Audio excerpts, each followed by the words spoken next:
হল হয় অডিটৰিয়াম এইটো এলিপেড এইটো মেইন ষ্টেডিয়াম ইয়াত বনিব মিচিং অলিম্পিক বঢ়িয়া তেওঁলোকক কাইদে ইয়াত ফেষ্টিভেল কেম্পাছ দে হওক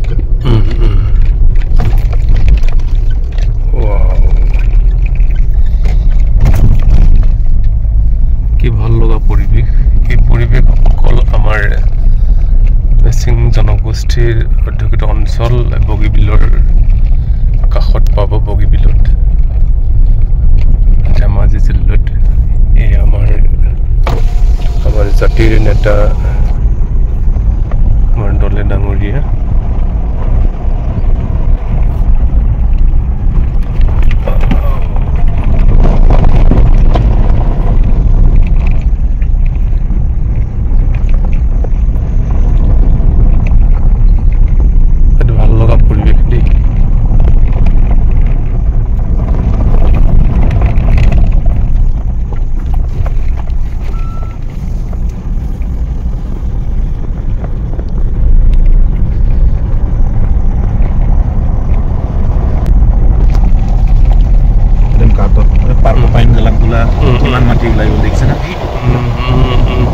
ওলাই গৈ থাকিবই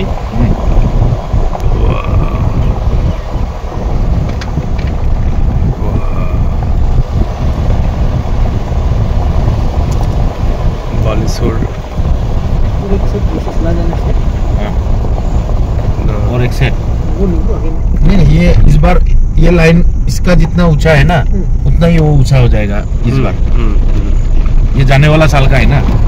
वो बारिका आयो मैंने पड़ी कि सब लोग इसके लिए नाम गति को पूरा बढ़िया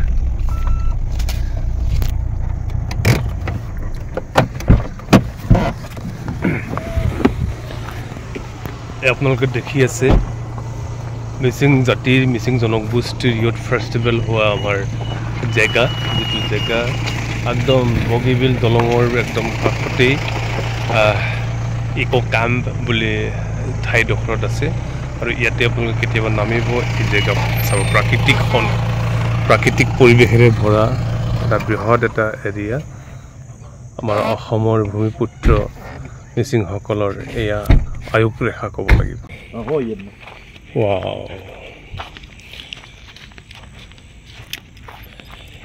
এইটো এবাৰ ফিল আপ হৈ যাব এইবাৰ ফিল আপ হৈ এই তাৰপৰা ফিল আপ হৈ বালি গোটেই অঞ্চল ফিল আপ হৈ যাব এইটো আগত যোৱা বছৰৰ আগবছৰ এই পাৰ্কৰ পইণ্টটো নেপেলোৱাৰ আগতে এইটো আছিলে মিনিমাম আপোনাৰ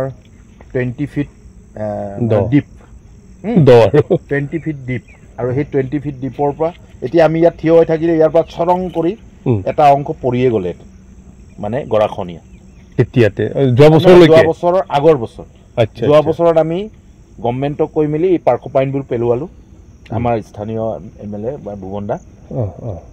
ভুৱন দাৰ নেতৃত্বত আমি গোটেই TMPকে লাগি মেলি এইটো পাৰ্কৰ পইণ্ট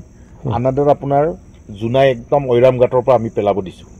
গোটেই ৰিভাৰ বেংকটো ব্ৰহ্মপুত্ৰ ৰিভাৰ বেংকটো আৰু এই গোটেই এৰিয়া আমি আপ টু ইয়াৰ পৰা আনাদাৰ 20 কিলোমিটাৰ এতিয়া অহা বছৰলৈকে এই বছৰ আৰু অহা বছৰলৈকে আমাৰ একেবাৰে গেজেৰা মাজুলীলৈকে গৈ পাব এই পাৰ্কৰ পইণ্ট এই ডিজাইনতে এই ডিজাইনটো পেলোৱাৰ লগে লগে কি হয় আপোনাৰ এইটো মই এতিয়া তুমি থিয় হৈ আছা না এতিয়া এইখিনি এইটো আছিলে ডিপ 20 ফিট তলত এতিয়া থিয় হ'বই নোৱাৰি আমি এনেকৈ থিয় হ'লে ধাৰাম কৰি একচাট পৰিব লাগে বুজি পালা নাই এতিয়া তুমি কল্পনাৰ বাহিৰত মানে তো এইটো পৰি গৈছিলে এই বস্তুটো কি হ'ল এতিয়া এনেকা এটা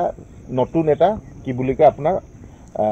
দ্বীপ এটা আমাৰ আকৌ নতুন সৃষ্টি হৈছে চাপৰি এটা এইটো বৃহত্তৰ চাপৰি অঞ্চল এটা আকৌ সৃষ্টি হ'ব এই চাপৰিটো যিটো আছিলে আগৰ চাপৰিটো আমি বচালোৱেই নেক্সট আনাদাৰ চাপৰি আমি এতিয়া নতুনকৈ উলিয়াব পাৰিম নদীৰ মাজত এইটো এই গোটেই এৰিয়াত এনেকা ইয়াৰ পৰা আপোনাৰ আনাদাৰ 20, 30, 40 কিলোমিটাৰ এইটো চাই আছে না এইবাৰ এতিয়া এক মাহৰ পাছত এইকেইদিনটো বাৰিষা সোমালেই বাৰিষাৰ ঠিক আনাদাৰ আপোনালোকৰ কি বুলি কয় এই 1.5 মাহ 2 মাহৰ ভিতৰত এইটো আৰু বালিয়ে আৰু এইটোকো ফিল আপ কৰি পেলাব এইটো হ'ল মেজিক আমাৰ লোকেল মেজিক গভৰ্ণমেণ্টৰ পইচা কিন্তু আমিও কেইটামান পৰামৰ্শ গভৰ্ণমেণ্টকো দি দিছোঁ আৰু সেই পৰামৰ্শ মতে আমাৰ লোকেল MLA ছাৰে যিটো পৰামৰ্শ গভৰ্ণমেণ্টক দিয়া সেই মৰ্মেহে পাৰ্কোপাইনটো পেলোৱা হৈছে সাকসেস মানে বৃহৎ সফল আৰু একে ফৰ্মুলা BTADত কৰি আছে এতিয়া BTAD গভৰ্ণমেণ্টে আৰু অসম গভৰ্ণমেণ্টে ৱাটাৰ ৰিচোৰ্চ অসম গভৰ্ণমেণ্টৰ ডিপাৰ্টমেণ্টে BTADটো কৰি আছে আৰু আমাৰ অঞ্চলত ইটো একদম গ্ৰেট সাকসেস আৰু গছৰ ডাল সেই ওখবোৰ এইটো 2 বছৰ আগৰটো এইবোৰ যোৱা বছৰ এই ওখবোৰ দেখি পাইছে না একদম পুৰা 20 কিলোমিটাৰ ন খেৰ বন নহয় এইটো খেৰ নিজে নিজে বগৰী উঠিব এতিয়া বগৰী ৰুব দৰকাৰ নাই ইয়াত চৰাই আহিব যে চৰাইটো হাগিব হাগাৰ লগে লগে বগৰীটো নিজে উঠিব সেইটোৱে ফৰ্মুলা একদম ই ৰুব দৰকাৰ নাই না যিটো গছ আছে সেইটো কাটি পেলাব নালাগে এইবোৰক কি হয় আগত এই গছবোৰ আগত কাটি পেলায় আমাৰ গাঁৱৰ বোৱাৰী হওক কেইটা আমাৰ মাহঁতে খৰিৰ কাৰণে কাটি লৈ যায় এতিয়া কাটিব দিয়া নাই মই বুজি পাইছোঁ হৈ যাব সেইটো ডাঙৰ হৈ যাব এইটো 2 বছৰীয়া 2 বছৰৰ পৰা মই এইবোৰক কাটিব দিয়া নাই আৰু এবছৰৰ পাছত এইটো 10 ফুট 15 ফুট ডাঙৰ হৈ যাব বৃহৎ চিন্তা দেই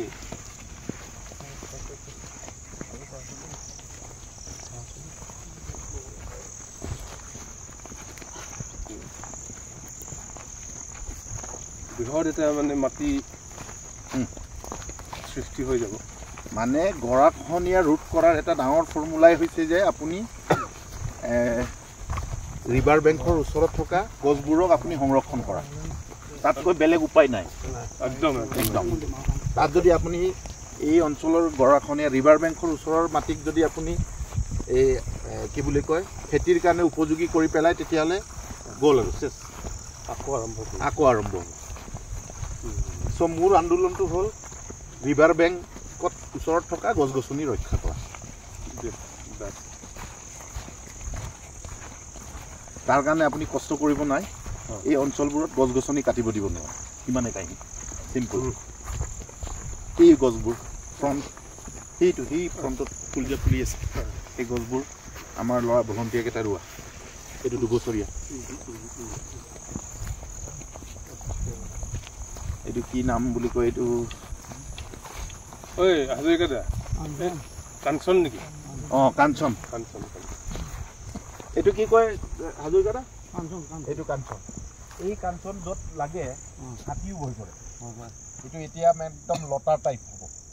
ই নিজে নিজে বাঢ়ি গৈ এই অঞ্চলটো বেৰিকেড হিচাপে কৰি পেলায় বেৰিকেড এতিয়া হাজৰিকাদাই ইয়াত 3 দিন মোৰ কেম্পত থাকি খোজকাঢ়িলে এখেতৰ গোটেই বেমাৰ জিন্দাবাদ হৈ যাব ৰাতি 5 পেট খালেও দিনত 5 কিলোমিটাৰ খোজকাঢ়িলে এখেতৰ প্ৰিয় কৰ্মটো হৈছে গছ ৰোৱা মানে ফুলনি পতা এই মই মেইন মানুহটো আজিহে কাঠে পাইছে দেই আপুনি মোৰ মেইন মানুহ মোৰ ডিজাইন বেলেগ দৌলুঙলক চুঙা দাগান না এইটোকে বন্ধ কৰি পেলাইছে হাজৰিকাদা এই খুঁটিয়েদি মানে গাঁৱলৈ মানে পানী সোমাই যায় কিন্তু এই চিষ্টেমত মানে এইটো ঢাকিব লাহে বাম হৈ যাব